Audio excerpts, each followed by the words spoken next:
नमस्कार. मी प्राध्यापक Chintaman दिंदळे. M A भाग 1 या अ, विषय जो आहे आपला तो वाङ्मयाच्या कालखंडाचा इतिहास याच्यामधला जो घटक आहे तिसरा आधुनिक कालखंड आणि साहित्य निर्मिती या घटकावरती आपण या ठिकाणी चर्चा करणार आहोत. या कालखंडामध्ये जर पाहिलं आपण तर शिक्षणाचा सर्वदूर प्रसार झाला असल्याने तळागाळातील लोकांपर्यंत शिक्षण पोहोचू लागल्याचं आपल्याला जाणवतं आणि त्या तळागाळातले लोक जे आहेत ते शिकल्यामुळे आधुनिक कालखंडामध्ये साहित्य निर्मिती जी आहे ती मोठ्या प्रमाणात झालेलं आपल्याला जाणवतं. समाजातील आपला दर्जा काय याचा शोध घेऊ लागले आणि यातूनच साहित्य निर्मिती चालना मिळालेली आहे. हा जो कालखंड आहे तो 1874 ते 1920 हा कालखंड साधारणतः आपण आधुनिक कालखंड असं संबोधतो. गांधी युगाचा उदय आणि एक टिळक युगाचा अस्त आणि साम्यवाद युगाचा प्रभाव या कालखंडामध्ये आपल्याला जाणवतो. या कारणाने अनेक राजकीय घडामोडी या ठिकाणी घडून गेल्याचं आपल्याला लक्षात येतं. जर 1874 ते 1920 या कालखंडाचा जर आपण बारकाईने विचार केला तर या मध्ये या कालखंडावरती या कालखंडात जे साहित्य होतं त्या साहित्यावर गांधीवाद मार्क्सवादाचा प्रभाव दिसून येतो किंवा दिसून आल्याचं आपल्याला जाणवतं. आणि विशेष करून याच कालखंडामध्ये स्त्रीला माणूस म्हणून जगण्याचा अधिकार नाकारण्यात आलेल्या महाराष्ट्रातील समाजात स्त्रीला लिहिण्याचं बळ प्राप्त झालेलं आहे. तळागाळातील लोकांपर्यंत शिक्षण पोचल्यामुळे आपल्यावर झालेला अन्याय अत्याचारातून वागणुकीतून आपले अनुभव लोकांपर्यंत पोचवण्यासाठी साहित्य निर्मिती झाल्याचं आपल्याला दिसतं. हा जो कालखंड आहे हा कालखंड अत्यंत महत्त्वाचा आहे, कारण या कालखंडामध्ये खऱ्या अर्थानं साहित्य प्रवाहांची निर्मिती जी आहे ती झाल्याचं आपल्याला जाणवतं. उदाहरणार्थ दलित साहित्य, ग्रामीण साहित्य, स्त्रीवादी साहित्य, आदिवासी साहित्य इत्यादी साहित्य प्रवाहांची निर्मिती या कालखंडात झालेलं आपल्याला दिसतं. हे जे काही साहित्य प्रवाह आहे त्या साहित्य प्रवाहांचं निर्मितीमागची जर कारणं आपण पाहिली तर ती कारणं जी आहेत तर ती कारणं काय तर शिक्षण हे एक महत्त्वाचं कारण आहे. त्याच्यानंतर एक आपण साहित्य प्रवाह पाहिल्यानंतर आपल्या लक्षात येईल की ते साहित्य प्रवाह निर्माण का झालेले असावेत. दलित साहित्य पाहिलं आपण तर वेदना विद्रोह या गोष्टीची जाणीव या साहित्यामधून आपल्याला जाणवते. त्यानंतर ग्रामीण साहित्य जे आहे तर ग्रामीण जीवन समस्या यावर भाष्य केलेलं दिसतं. आदिवासी साहित्य आहे ते माणूस व निसर्ग जाणीवांचा समावेश या साहित्यामध्ये आहे. तर दलित साहित्याच्या संदर्भात जर आपण चर्चा केली तर 1956ला डॉक्टर बाबासाहेब आंबेडकरांनी बौद्ध धर्म स्वीकारला आणि त्याच्यानंतर त्या धर्माच्या बौद्ध धर्म स्वीकारल्यानंतर खऱ्या अर्थानं दलितांना संघटित करून बाबासाहेबांनी जो मंत्र दिला, शिका, संघटित आणि संघर्ष करा, या त्रिसूत्रीच्या माध्यमातून संपूर्ण लोक जे शिकायला लागले आणि त्या शिक्षणामुळे लोकांमध्ये जागृती व्हायला लागली आणि मग ते जे काही साहित्य निर्माण झालं त्याच्यामध्ये वेदना विद्रोह एक स्वत्वाची जाणीव ज्याला म्हणता येईल ती जाणीव आपल्याला या दलित साहित्य प्रवाहामध्ये आपल्याला दिसते. प्रथमतः दलित साहित्याचा बारकाईनं अभ्यास करता आपल्याला असं जाणवतं की दलित साहित्यामध्ये आत्मकथन जे आहे ते मोठ्या प्रमाणात आलेलं जाणवतं. दलितांची जी काही पिळवणूक आहे त्यांच्यावरती जे अत्याचार अन्याय जे आहेत ते अन्याय या आत्मकथनामधून पुढे जाऊन कविता असतील, कादंबऱ्या असून याच्यामधून ते आलेलं दिसतं. कारण का की लोक शिकली, लिहायला वाचायला लागले, त्यांना त्यांचे अधिकार हक्क कळायला लागले आणि सवर्णांनी दलितांवरती जे काही अत्याचार केले होते त्या अत्याचाराला एक वाचा फोडण्याचं काम या कालखंडामध्ये या आधुनिक कालखंडामध्ये झालेलं आपल्याला जाणवतं. कारण शिक्षण जे आहे तर त्या शिक्षणाचं सार्वत्रिकरण ज्याला म्हणता येईल ते याच कालखंडात झालेलं आहे. दलित आत्मकथनांमध्ये आपण पाहिलं तर बलूत आहे, आठवणींचे पक्षी आहेत, त्यानंतर तराळ अंतराळ आहे. अशा प्रकारे खूप सारी जी काही आत्मकथनं आल्याचं आपल्याला जाणवतं आणि त्या आत्मकथनामधून वेदना आणि विद्रोह म्हणजे काय की ज्यांनी ते भोगलेलं आहे त्यांना त्याच्याबद्दलची असणारी चीड, त्या समाज व्यवस्थेबद्दलची, संस्कृतीबद्दलची, धर्म नावाच्या संकल्पनेबद्दलची आणि एकूणच जर पाहिलं तर हिंदू धर्म असेल सवर्णांच्याकडून धर्माच्या नावाखाली त्यांच्या जगण्यालाच काही अर्थ न उरलेला होता आणि त्याच्या माध्यमातून खऱ्या अर्थानं ह्या आत्मकथनाच्या माध्यमातून दलित साहित्य एक मराठी साहित्यात एक वेगळा प्रवाह आणि खूप मोठ्या प्रमाणामध्ये प्रसार झालेला दलित साहित्य आपल्याला जाणवतो. ग्रामीण साहित्याच्या बाबतीत जर पाहिलं तर 1960 नंतर हे जे काही साहित्य प्रवाह निर्माण झाले त्या साहित्य प्रवाहांच्यामध्ये ज्या पद्धतीनं दलित साहित्य पुढं आलं त्याच पद्धतीनं ग्रामीण साहित्य पुढं आल्याचं आपल्याला जाणवतं. कारण ग्रामीण साहित्य म्हणजे काय, खेडी गाव हे जे काय आहे ते श्रीमंत कुटुंबातल्या लोकांसाठी किंवा पांढरपेशी लोकांसाठी केवळ एक पिकनिक स्पॉट ज्याला म्हणता येईल, चुलीवरचं जेवण अमुक-तमुक हे जे आहे ते ते म्हणून ग्रामीण भागाकडे शहरातले लोक पाहत होती. पण खऱ्या अर्थानं त्यांचं जे जगणं होतं ते किती कष्टप्राय होतं, त्यांच्या समस्या काय होत्या हे ग्रामीण साहित्यामधून येताना आपल्याला दिसतं. ग्रामीण साहित्यामध्ये तुम्ही पाहिलं तर खूप लेखन झालेलं दिसतंय.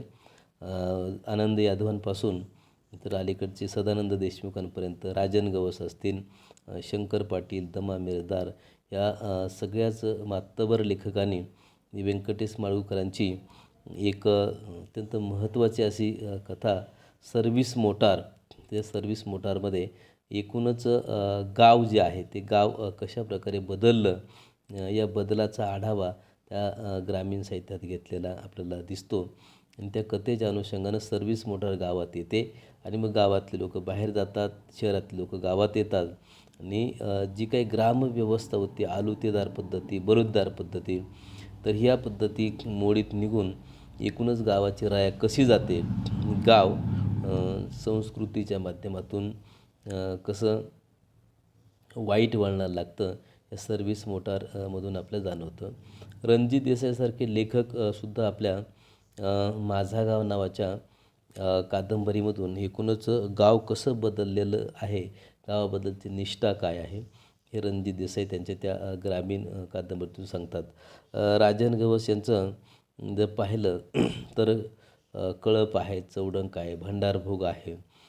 ग्रामीण जीवनात विशेषतः त्यांची जी तणकट नावाची कादंबरी आहे ज्याला साहित्य अकादमी पुरस्कार मिळाला आहे, त्या तणकटमध्ये राजन गवस यांनी सवर्ण आणि दलित यांच्या सहकार तत्त्वाच्या माध्यमातून चाललेल्या सहकारी चळवळी आणि त्यात दलितांची होणारी पिळवणूक कशी होते याचं चित्रण त्यांच्या त्या तणकटमध्ये येताना आपल्याला दिसतं. सदानंद देशमुख सारख्या विदर्भातल्या लेखकानं दुष्काळाचं जे चित्रण आहे ते अत्यंत उत्तम प्रकारे त्या कादंबरीतून केलेले.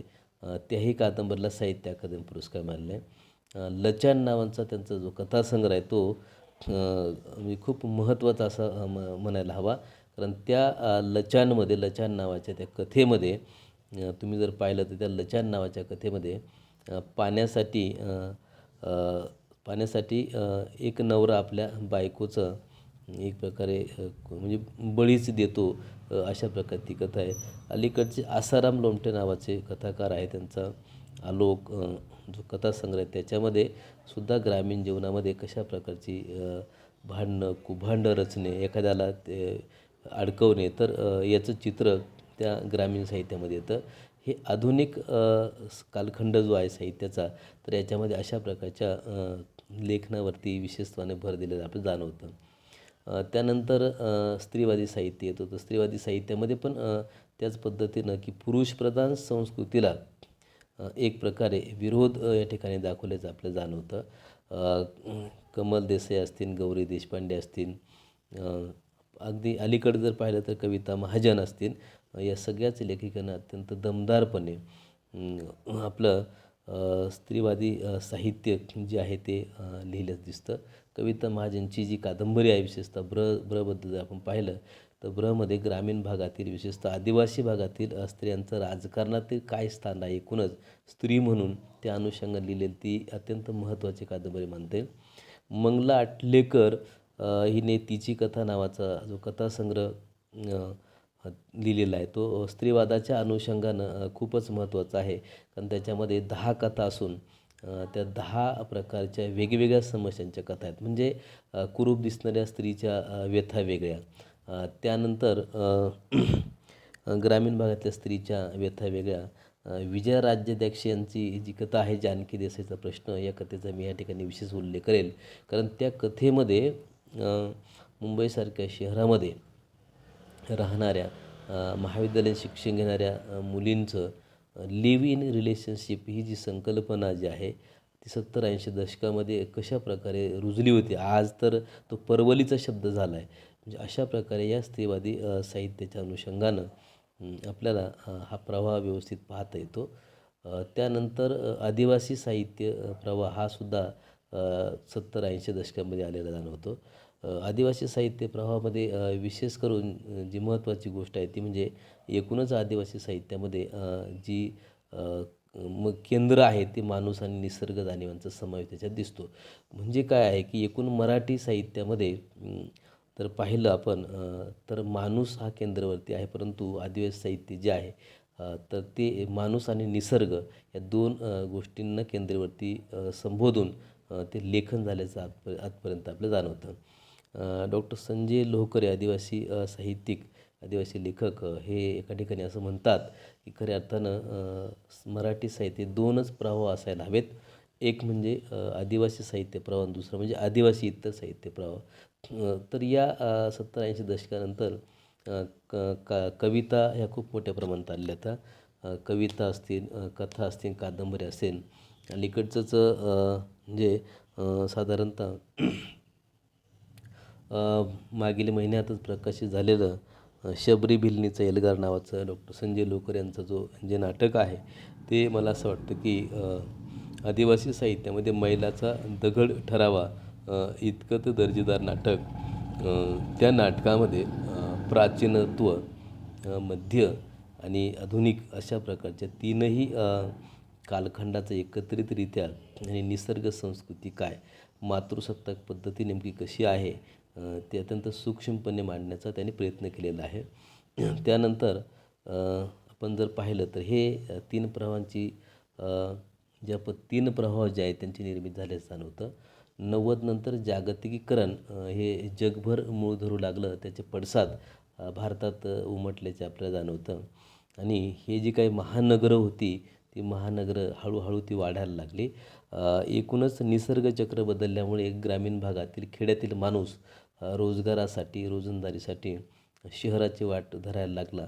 आणि मग त्या शहराची वाट तो धरता धरता शहरांना एक प्रकारे सूज आल्याचं आपल्याला जाणवतं. आणि शहरांमध्ये हे जे काही नागरिक प्रश्न निर्माण झालेले आहेत, शहरावर जो ताण आलेला आहे, त्या अनुषंगानं निर्माण झालेली शहरातल्या झोपडपट्टी याच्या अनुषंगानं महानगरीय साहित्याचा या ठिकाणी जन्म झालेला आहे. आधुनिक मराठी साहित्याचा अभ्यास करताना, प्रवाहाचा अभ्यास करत असताना साधारणतः हे 4 साहित्य प्रवाह आपण अत्यंत बारकाईनं अभ्यासणं गरजेचं आहे. या घटकाच्या अनुषंगानं आपण जेव्हा समारोपाकडे येतो तर असं लक्षात येतं की अशा प्रकारे मराठी साहित्यात प्राचीन काळापासून ते या कालखंडापर्यंत, आधुनिक कालखंडापर्यंत अनेक साहित्य उदयास आले आहेत. आणि या साहित्य प्रवाह स्वतंत्र वाचक वर्ग लाभला आहे. म्हणजे वाचक वर्गाच्या संपर्कातून साहित्यिकास साहित्य निर्मितीची प्रेरणा मिळते. प्रत्येक साहित्यिकाला जी प्रेरणा मिळते ते कशावरून, तर समाजामध्ये बदललेल्या साहित्यिक, सामाजिक, सांस्कृतिक आणि राजकीय जे बदल आहेत त्या बदलाचे पडसाद ते साहित्यात उमटत असतात. अशा प्रकारे हा जो आधुनिक कालखंड आहे ते विशेष करून या कालखंडाचा अभ्यास करत असताना आपल्याला 1920पासून तर 2020पर्यंत हा इतका मोठा पल्ला जो आहे त्यातले जे स्थित्यंतर आहे, जे बदल आहेत ते बारकाईनं अभ्यासावे लागतात. त्या ठिकाणी आलेलं जे साहित्य आहे त्या प्रत्येक साहित्याच्या प्रेरणा वेगळ्या, निर्मिती प्रक्रिया वेगळी आहे, त्यातले विषय वेगळे आहेत. आणि त्या विषयाच्या निर्मितीच्या अनुषंगानं आपण जो अभ्यास अधिक सूक्ष्मतेने पुढील घटकामध्ये आपण ते पाहू. आपण या ठिकाणी थांबूया.